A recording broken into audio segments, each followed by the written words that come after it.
presented plans to provide ADA compliant parking and ramp to an ADA compliant fishing pier and canoe kayak launch. And whereas the City Council of Eureka Springs recognizes the need for the project, concurs its importance, and supports the City of Eureka Springs in its efforts to proceed with same. Therefore, be it resolved that the Mayor of Eureka Springs is hereby authorized to submit an application of formal request to the Arkansas Rural Development Commission for purposes of securing state grant funds in the amount of $38,524.05 to aid and assist the City of Eureka Springs in executing the proposed project described herein, and that the Mayor of Eureka Springs is further authorized to administer the grant funds for the same project.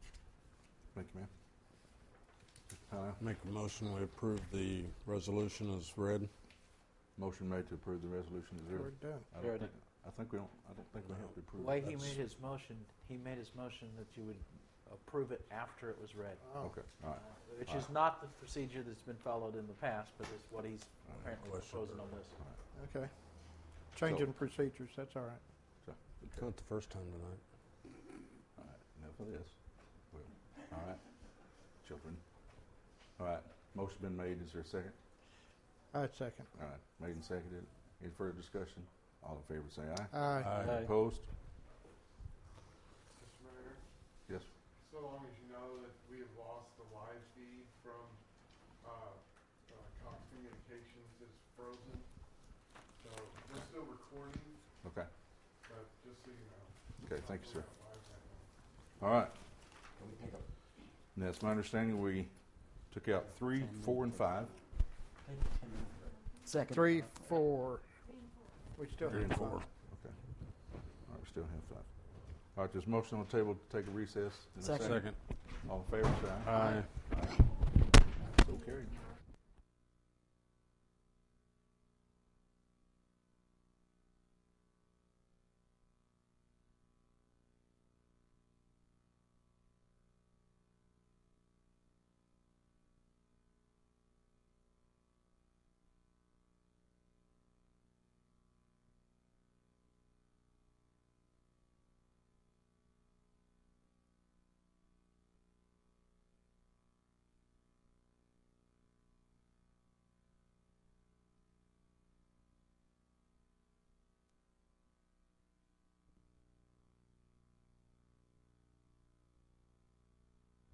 Recess is over. Going under new business number 5, discussion new ordinance require that all department heads reside within the city limits with the tier U window for compliance. Sponsored by Ms. Ballance and Mr. Kirkpatrick. Move to discuss. Second. Made and seconded. Discussion. Doc? I think the main concern the people have, they've asked me to do this, is that people are using department's cars for transportation, personal transportation, and driving home. You know, I know we have some people who live quite a ways away, and they're using a departmental car to transport themselves back and forth. Where most of us here have to buy our own gas and use our own vehicles. And that's what I brought it up for. Not only department heads, but I mean just regular employees too. They're using their cars. And some are traveling quite a distance. And I think that's what concerns a lot of the people in town. They don't like that. Ms. Bell? My concern in bringing this forward is, and I've been trying to find this information, but I haven't found it yet. Apparently we have a hierarchy of command in case of emergencies. Is this true? Now explain yourself. Hierarchy Well, is in what? if there's an emergency, the first person in line to oversee the emergency situation would be yourself, yes? I'd be notified first, yeah. All right, and who's second? It'd be Chief Hyatt, I believe. And where does he live? He lives in Holiday Island. He lives in Holiday Island. Who's after that? It'd be Chief Williams, depending on the situation. And where does he live? He lives in Holiday Island. And who's next? I believe that's the 3, unless it's a public works issue, and it's Dwayne. There's 3. So of the 3 people we have in line, to take care of any emergency that might happen to this town. 2 of them live out of town. Now, if it was a serious enough emergency, these people wouldn't be able to get to town. If it was a serious enough emergency, they may not even be able to communicate with anyone in town. That concerns me. I feel like the people who are in line to be in command should live in town, so in case we have an emergency, they would be available. Also, they're working for the city.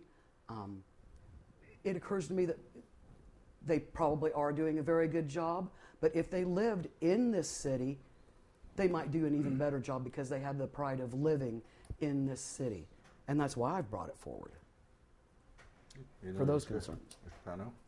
Well, once this was on the agenda, that was the exact comment that I received was pride of ownership in the city, that there's only one department head that resides within the city limits, and that's Mr. Levine. We require all the commissioners, we require all the council, we require the city attorney. This has been fought in the courts, and the only place it's really had any weight is in union states, and it's to me it's a very valid issue, and I know this has been discussed under previous administrations, and I believe, if I'm not mistaken, and Mr. Berry might be able to correct me on this if I'm wrong, that whenever the pecking order or the hierarchy or whatever we want to refer to it as was established under the last council, I believe, that the council members were even left out of the loop if something were to happen, and that there were several that were pushing for, and I think due largely to the fact that the department heads do live out of town, that number one, I think pride of ownership is important, but secondly, if that doesn't fly, then we need to relook the issue of points of contact on council and making decisions in the city. It'll also be noted that Mr. Ritchie lives in town too, transit director. Mr. DeRito.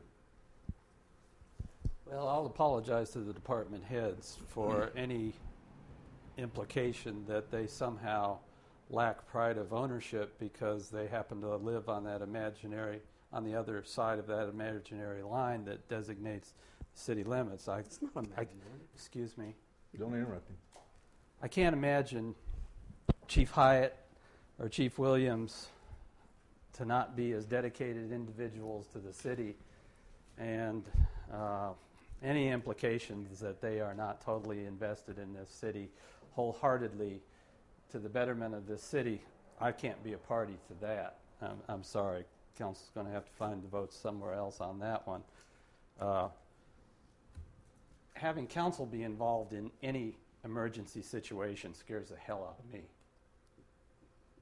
We can't come to consensus on chickens, and you want us to come to some consensus in an emergency situation? That's what chain of command is. Yes, ma'am. Excuse me? She made a comment. Go ahead. Please proceed. Okay. I won't buy into involving council in any disaster decision making. This is for the mayor, the chief of police, and the fire chief. We're legislators. We don't respond to emergencies. Mr. Berry, do you have your hand up? Well, only in the fact that I get some information for the council. And Mary, you might help me out a little bit. 4 years ago, it was required by the council at that time to attend some form of a disaster organization seminars and workshop being held up at the fire station. All the council members had to attend. It was about a 6 hour, maybe even 8 hours that we had to attend. I think maybe the city attorney was there, had to go to it also. And it established the chain of command. And it gave reasons for that, just like Mr. Powell can appreciate the military. We have a general, and we go on down, and the chain of command is there for a reason. And as Mr. DeVito pointed out, the city council is left out for an obvious reasons. We are legislators. We're not into the emergencies. Since I've been on council, I've seen one traumatic emergency that this town faced, that Mrs. Ballance might have experienced also, and that was when we went, the majority of the town was without electricity for about 10 days. And I can remember the city council being picked up and taken up to the fire station for special emergency meetings. It didn't stop the fire chief or the chief of police from being there. I can't imagine any form of an emergency that they would be out of communication, no matter where they lived. If they were in town and we have cell phones. Doesn't matter where you are. If you can't be in communication, doesn't matter if you're 10 blocks away or you're 10 miles away. You can't get into communication. Ice storms are probably one of the most drastic. I don't think we have to worry too much about earthquakes here. Yep. Although we do have some semblance of small earthquakes, but nothing like what's going to happen in Memphis. Right. And I've been part of that relief, and that's going to be some serious stuff. I think we're very fortunate, and we have that chain of command for a special reason. And again, I think where the police chief and fire chief live at this point in time, we have the best that we could hope for. And if they live in Holiday Island, that's fine. I don't have a problem with that.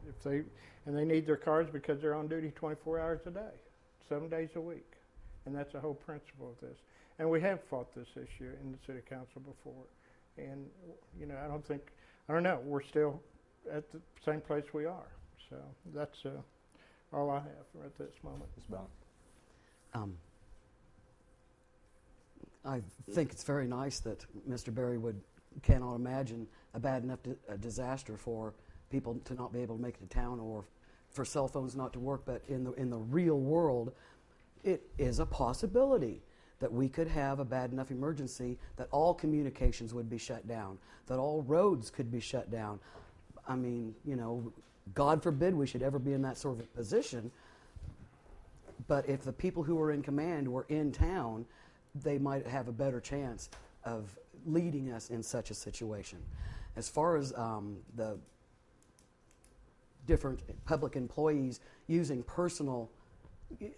public vehicles for personal use, I think that's a whole other issue that I've been trying to get on the agenda. I thought it would be on this agenda. I'm pretty sure I had a second, but for some reason it didn't get on the agenda, as several other things that I tried to add to the agenda this time and had seconds on didn't get added to the agenda, and that's a whole other issue too. But bottom line being, if you can't imagine a disaster bad enough that people couldn't get to town and that all communications, including cell phones, could be disrupted, then you're living in a dream world. Mr. Mayor. Hang on a second. You finished? Yes. Okay. Mr. Pano. I would like to clarify something that was said when Mr. DeVito said he wouldn't sign on to anything that would disparage the department heads. There was no intent. I have the utmost respect for all the heads that are doing their jobs the way they should be. I was just re-emphasizing there tends to be a little bit more pride of ownership when it comes to that. So I would like to clarify that there was not meant to be a derogatory comment to the department heads. Mr. Berry? The only other comment was, and again, Ms. Ballance was talking about, I can't imagine disasters being that bad. I mean, I've been part of